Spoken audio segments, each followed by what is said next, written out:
Salut et bienvenue à Paris dans les jardins de Bagatelle. C'est ici qu'on fait la fête et que sont invités les VIP pour danser. Il sera question de VIP avec Laurent Chalumeau qui a préparé un nouveau roman, son 11e. Ça s'appelle justement VIP. Laurent Chalumeau, c'est quelqu'un qui va enquêter pour écrire ses personnages. Et c'est le cas d'Anne Niva qui est journaliste, prix Albert Londres et qui a publié le livre Dans quelle France on vit. La rencontre Laurent Chalumeau et Anne Niva, c'est tout de suite dans le Gros Journal.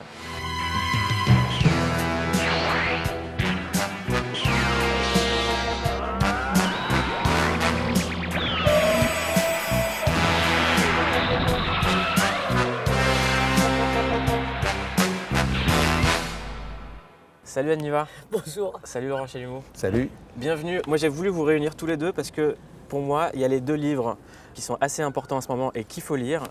L'un c'est un roman, l'autre c'est une enquête. Dans quelle France on vit et VIP. Et vous avez un point commun tous les deux, c'est que pour écrire vous allez sur le terrain. L'un du roman, l'autre de l'enquête. On va commencer par Anne. Honneur aux dames. Pour plein de raisons. Déjà Anne parce que vous êtes une des plus grandes reporters qu'on ait en France, prix Albert Londres, chienne de guerre, un travail exceptionnel et on se souvient tous d'une image où François Hollande nous avait dit qu'il était en guerre et là aujourd'hui c'est une journaliste de guerre qui va en France raconter la France comme elle est en réalité. Monsieur le Premier ministre, Mesdames, Messieurs les membres du gouvernement, Mesdames, Messieurs les parlementaires, la France est en guerre. Bah oui, la France est en guerre. D'ailleurs, j'ai commencé mon introduction en citant ces mots du chef de l'État. Moi, je veux bien qu'ils disent ça. Et je comprends ce vocabulaire très belliqueux et cette réaction après les attentats qui nous ont endeuillés, bien sûr.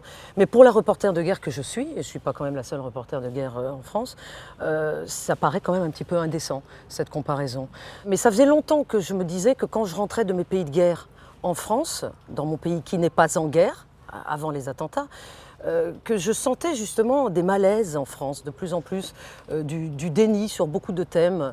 Et je me suis dit, et si j'osais finalement écrire là-dessus? Et si le grand reportage, ça commence en bas de chez soi. Moi, je vais loin dans des pays en guerre parce que c'est ce que je fais depuis longtemps et que les guerres que je couvre, Mouloud, ne sont pas terminées, aucune. Ni en Tchétchénie, ni en Irak, ni en Afghanistan. Et ce qui est dingue, c'est que les guerres que vous couvrez, c'était des alertes sur ce qu'on est en train de vivre aujourd'hui. Les alertes, personne ne les voit jamais. Nous, les journalistes, on est toujours en retard. Surtout, c'est-à-dire que effectivement, dès 1999, moi en Tchétchénie, je rencontrais des Français, des jeunes Français qui s'étaient convertis à l'islam et qui allaient aux côtés des combattants tchétchènes pour combattre l'armée russe. Ensuite, je revenais en France, j'étais contactée par des mamans de certains de ces jeunes hommes parce qu'ils étaient morts au combat entre-temps et qui me disaient comment faire pour les retrouver, ils se sont mariés sur place et si j'ai une petite fille, un petit-fils, etc. Mais ça n'intéressait personne en 99. Qu'est-ce qu'il y a dans la tête des jeunes Français? Qu'est-ce qu'il y a dans la tête des Français moins jeunes? Qu'est-ce qu'il y a dans la tête de ceux qui sont dans ces villes, à Laon, à Évreux, à Lons-le-Saunier? Pourquoi il y a un sentiment d'insécurité, même dans des villes où il n'y a pas raison d'en avoir? On se rend compte que ce qu'il y a dans la tête, c'est ce qu'on appelle, nous, dans cette émission, enfin en tout cas, les grosses préoccupations. Oui, exactement. Et c'est pour ça que cette émission s'appelle Le Gros Journal. Les grosses préoccupations, c'est bien vu. Comment est-ce qu'on va dormir, comment est-ce qu'on va manger, comment nos enfants vont aller à l'école. Oui, les grandes angoisses d'aujourd'hui. Et on se rend compte que finalement, ce qu'on nous envoie en permanence à la télévision, ça leur passe par la tête.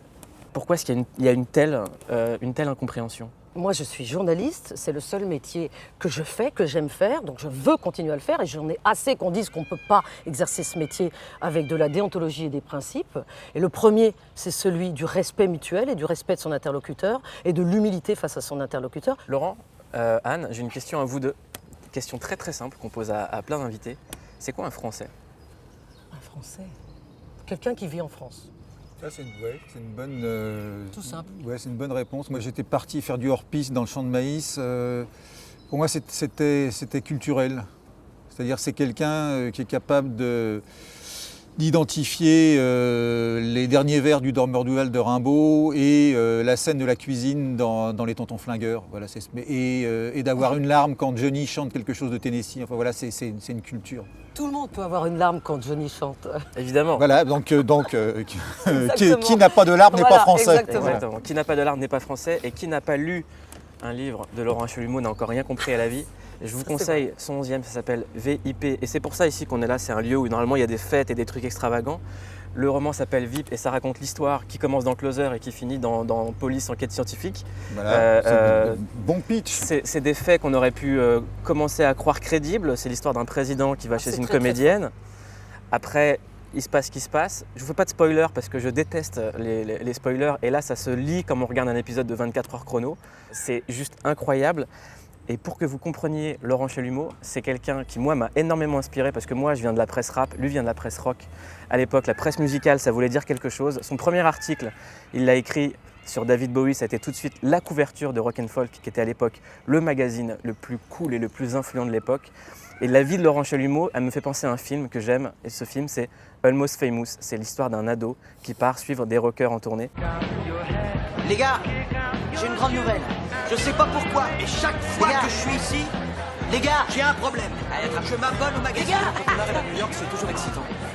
T'as loupé pour venir. Ça a été un moment incroyable. Vous avez obtenu la couverture de Rolling Stone. Et l'album, en fait, le... Non, t'es sérieux? La couverture de Rolling Stone. Et on y est arrivés tous ensemble. Et ces gars-là ne mettent pas des groupes qui poussent la chansonnette sur la couverture de Rolling Stone, ce bon sang de magazine d'affaires. Ah bordel, ça m'éclate, c'est trop. J'assume tout, je ne renie rien et surtout je suis éperdu de gratitude parce que c'est vrai que j'ai eu un bol invraisemblable. De connaître cette époque où on pouvait partir en Ouais, tournée enfin, avec les... c'est vrai que j'ai aussi à supposer que ça existe, j'ai vraiment un ange gardien, quoi, parce que j'étais à Rock & Folk au début des années 80, j'étais à Canal+ au début des années 90. Toujours au bon endroit. Ouais, et pourtant je suis pas l'homme de la situation à chaque fois, c'est ça. Et vous êtes sur le plateau du Gros Journal à la fin Voilà, des années 2000. je cherchais la chute et voilà. Encore mieux. Encore mieux. Ouais. Le roman s'appelle VIP. C'était impossible de ne pas penser à lui. Il tient le VIP Room et il a carte blanche. C'est Jean Rock. Salut, c'est Jean Rock. Bienvenue dans ma carte blanche dans un club sans son, sans musique, rien qu'avec vous. J'aimerais quand même vous raconter quelques histoires, quelques moments incroyables qui se sont passés ici, la nuit. Que reste-t-il de ces soirées? Peut-être une photo, peut-être de George Lucas, de Monsieur Armani, à moins que ce soit Paolo Coelho. C'est bien Paolo Coelho en club, c'est rare. Et Kanye West? Kanye est là, pas très loin. Karl Lagerfeld, Monsieur Karl Lagerfeld. Et puis, Lenny Kravitz, j'adore. Lady Gaga, son premier concert à Paris.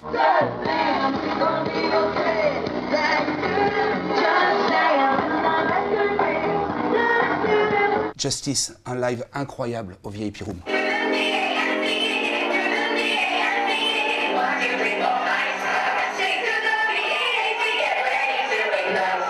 Et puis il y en a eu plein d'autres.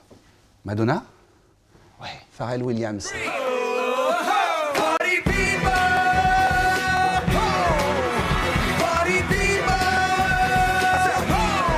Des bons moments, des bons souvenirs. Il y en a plein d'autres qui sont pas sur les murs, et que vous avez peut-être vécu avec moi, ou qu'on vivra ensemble. Quand les artistes de tout univers, de tout horizon se croisent, c'est souvent en VIP Room.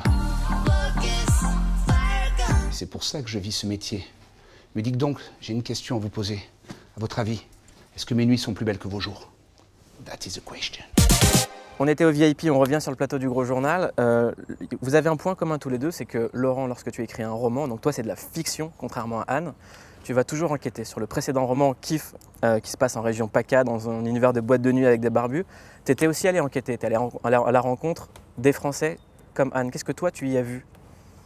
C'est-à-dire que moi il me faut du bois pour la chaudière, c'est-à-dire que comme moi j'ai pas d'imagination, Ça, c'est de dire ça, c'est incroyable. si, non, mais c'est pas une coquetterie, c'est-à-dire que j'ai réussi avec le Parce que temps. j'ai vraiment l'impression que vous en avez. Non, vous allez voir, c'est une version bâtarde de l'imagination, c'est transformer des situations réelles ou des personnages réels en avatars dérisoires. Ouais. J'ai marche. une espèce de mauvais esprit qui fait que c'est presque devenu une seconde nature. Je pense que s'il y avait un SS qui me faisait m'aligner, je verrais qu'il a la braguette ouverte. Si j'étais capturé par Daesh, je verrais que le gars a une feuille de PQ coincée sous sa babouche. C'est plus fort que moi, ça peut même me jouer des tours dans l'existence. Voilà, je transforme toutes les situations et tous les personnages, y compris et surtout les plus éminents, dans leur version éventuellement risible. Il y a quelque chose en ce moment qui nous envahit et qui envahit justement le métier de journaliste, c'est la reprise des éléments de langage. Et il y a du journalisme L'horreur. qui est de la reprise de journalistes, de Non, journalistes, ça de s'appelle journalistes. de la com. Moi, je pensais à l'infameux, comme disaient les Anglais, reportage sur le troquet à Sevran où, soi-disant, les femmes ne peuvent pas rentrer. Parce que c'est un truc dont une on s'est contre-enquête aperçu, voilà, publiée par le grâce au Bondi Bondi Blog, qui a mené une contre-enquête qui allait camper, en plus incarnée par sa directrice, qui est donc, comme l'accord du substantif l'indique, qui est une femme. Dans certains quartiers populaires, les hommes occupent les lieux et les femmes subissent. Elle a enquêté sur ce troquet, elle y est retournée par surprise, elle a interrogé des clientes régulières et non seulement elle a pu constater que des femmes s'y attablaient régulièrement, mais surtout, elle a réussi à démêler comment le sujet qui était passé sur France 2 avait été fabriqué. Et là, on parle de France 2. On parle donc d'une rédac où on peut se plaire à penser que la plupart des reporters ont la déontologie et la rage d'informer chevillée au corps. La rage. Mais Il n'y a plus personne qui a la rage aujourd'hui. non, mais on peut croire que ce sont des journalistes de sacerdoce, en tout cas qui ne sont pas là pour faire de la désinformation. Et là, évidemment, c'est silence radio total de la part de la direction de l'info. Il faudrait réussir à faire la généalogie de ce sujet, qui a donc été à l'évidence commandé. Par qui, pour quoi faire ? Une caméra a été confiée à 2 braves dames qui ont un agenda politique, c'est leur droit le plus absolu, qui sont allées tourner des images dans le RAD. Images dont on a gardé à la pince à épiler que quelques plans, qui ont été ensuite recyclés par la journaliste de France 2, qui se les a appropriés, a mis son nom dessus. Pujadas a lancé le sujet comme si c'était de l'or en barre, et ensuite, parce qu'on parle de clic, mais le clic ça peut prendre plein de formes, tous les hommes politiques en campagne, tous sans exception, se sont emparés de ce bidonnage donc avéré, pour le triturer dans le sens qui les arrangeait d'un point de vue idéologique. Et en fait, c'est devenu l'équivalent de ce pauvre retraité qui s'était fait casser la gueule avant les élections de 2002. La bêtise et la barbarie à l'origine de cette histoire qui s'est déroulée à Orléans jeudi dernier.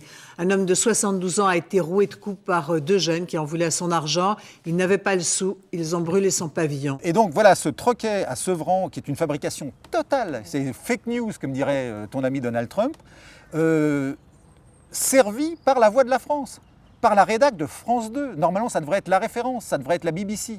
Donc effectivement, la culture du clic, du buzz et de la merde, elle vient de très très haut, et y compris d'endroits, c'est pas les chaînes de la TNT, c'est pas la télé poubelle, c'est pas les anges de la télé-réalité de mes couilles, là, c'est la rédac de France 2.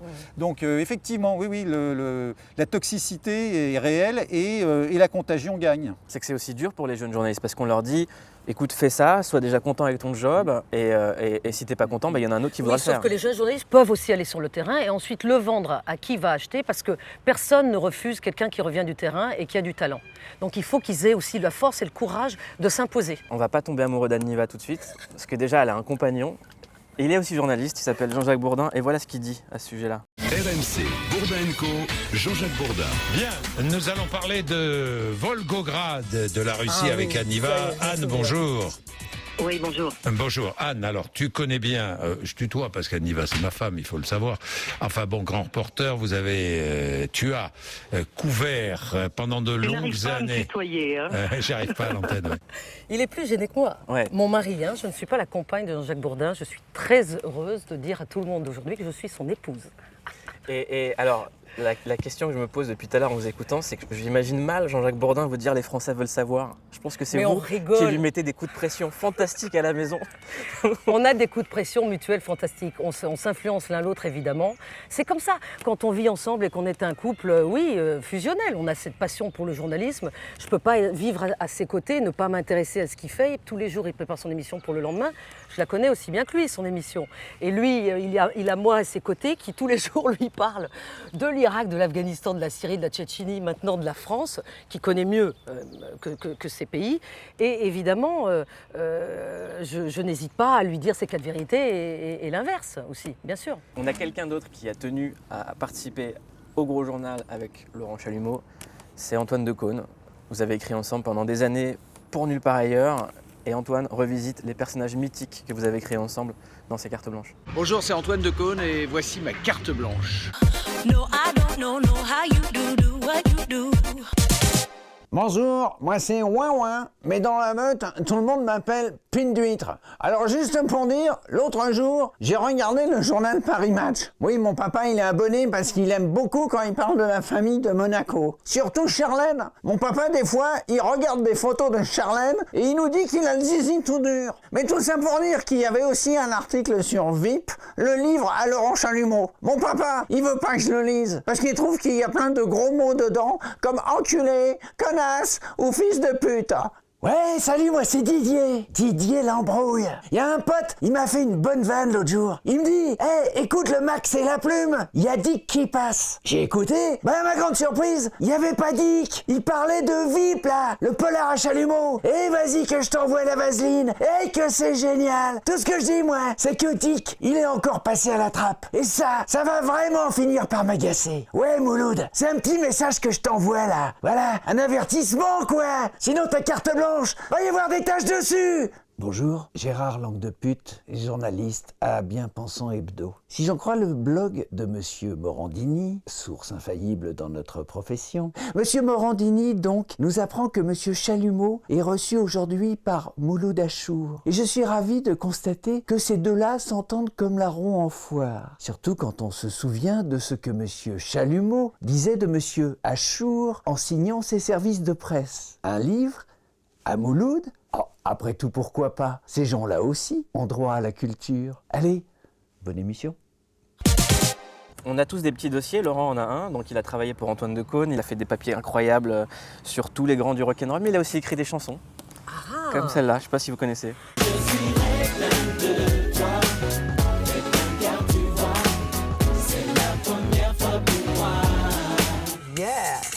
C'était il y a longtemps. Mais j'étais jeune et plus rapide qu'aujourd'hui, oui. C'est allé assez vite. Mais bon, quelle punkitude. C'était dans les années 90, c'était ma période de détricotage et déconstruction de tout ce que j'avais péniblement édifié pendant la décennie différente. Avant de se quitter, j'ai juste envie de parler d'autre chose, c'est du Pilate et d'Instagram. Alors je t'invite à aller voir l'Instagram d'Anne Niva, qui fait du Pilate. D'ailleurs, dans son livre, qui est une enquête très sérieuse sur la France, c'est son prof de Pilate qui est remercié. Et ma poissonnière, les deux. Alors, il faut manger du poisson et faire du sport. C'est difficile à expliquer. Parce que moi, j'ai pas compris. J'aimerais bien avoir votre corps. Hein. C'est de la contrologie. C'est quoi? Vous aimeriez avoir mon corps? J'adorerais. Alors c'est quoi les mouvements du Pilate par exemple? C'est par exemple faire des abdos, mais pas comme habituellement. C'est faire des pompes, mais aussi pas comme... Je peux vous en faire si vous voulez? Ouais. Vous voulez? Ouais. Bon, alors allons-y. Mais il faut que je me déplace. Il faut y a un truc, là. se mettre comme ça. Attends. Ouais. Et comme ça. Ouais. Et faire... Voilà. Ça c'est the 100. Donc 100 fois comme ça. Ouais. Abdos. Abdos. Comme ça. Voilà.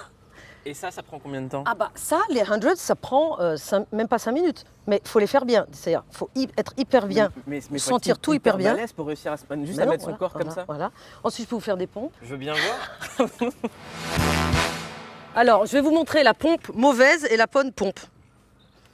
Ah oui, parce que moi, je crois que je fais que des pompes mauvaises. Alors, les pompes mauvaises, c'est... je ne sais plus les faire, les pompes mauvaises. Attention, t'es au bord. Donc, non, il faut faire les bonnes pompes, c'est comme ça. Voilà.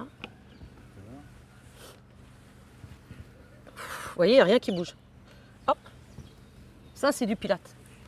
Voilà. Et grâce à ça, on reste en forme, heureux. Grâce à ça, on se sent bien. N'est-ce pas, Laurent? Vraiment, ça a l'air de lui réussir, écoute, franchement. Et ben voilà, merci d'avoir regardé le gros journal spécial Pilate. On se retrouve demain à la même heure sur Canal+. On va au sport après. Là-dessus, c'est pas mal quand même. Franchement, je m'y attendais pas. Hein.